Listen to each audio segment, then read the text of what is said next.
Il est clair qu'en arrivant dans ce monde, nous n'aurons jamais la possibilité de choisir ce corps. Il est dit que c'est la plus grossière manifestation de l'être, le moins important. Mais comme toute chose doit passer à travers lui, vous devez le considérer comme le plus important. C'est un don de Dieu. C'est l'arbre de ma vie.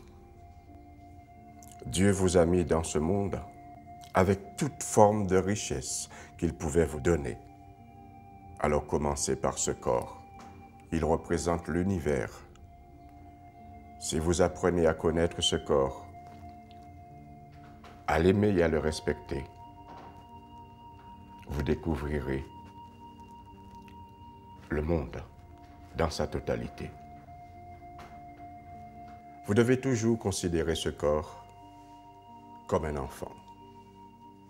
Un enfant, c'est la première plante du jardin de notre vie.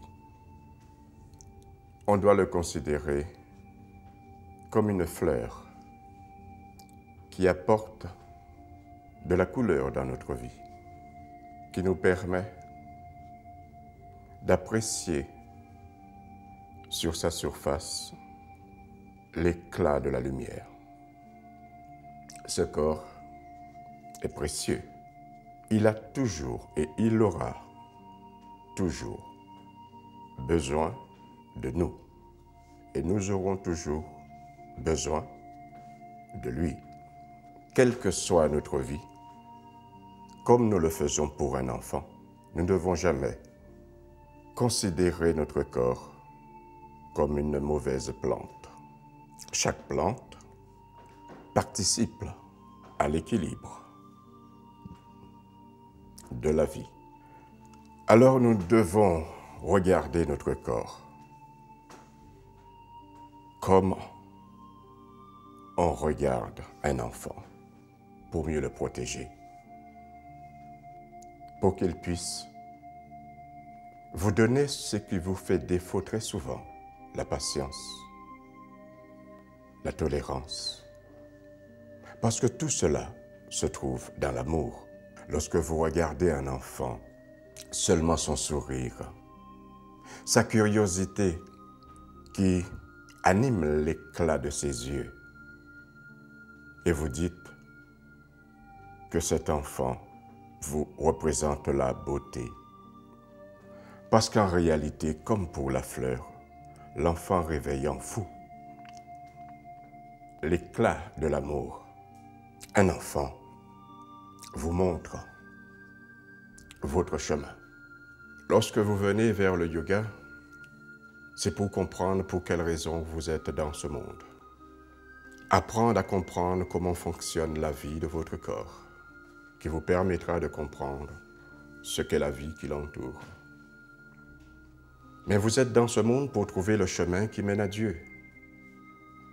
Vous êtes enfant de Dieu, ce corps, enfant de la terre.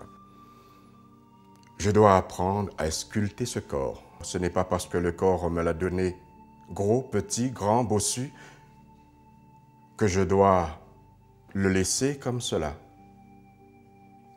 et subir les autres parce que mon corps peut-être semble pas agréable à voir, alors on le montre du doigt et à cause de cela, je suis mal dans ma peau.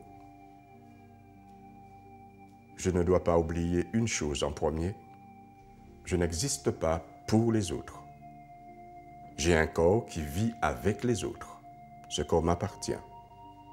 Il est indispensable pour moi de savoir que les autres pensent à moi.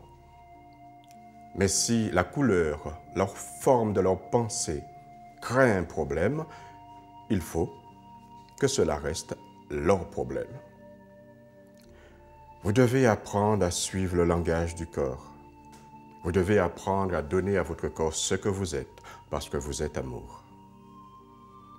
Et c'est seulement parce que vous saurez donner cela à votre corps que le corps pourra l'émaner. Apprenez à aimer ce corps, à respecter ce corps.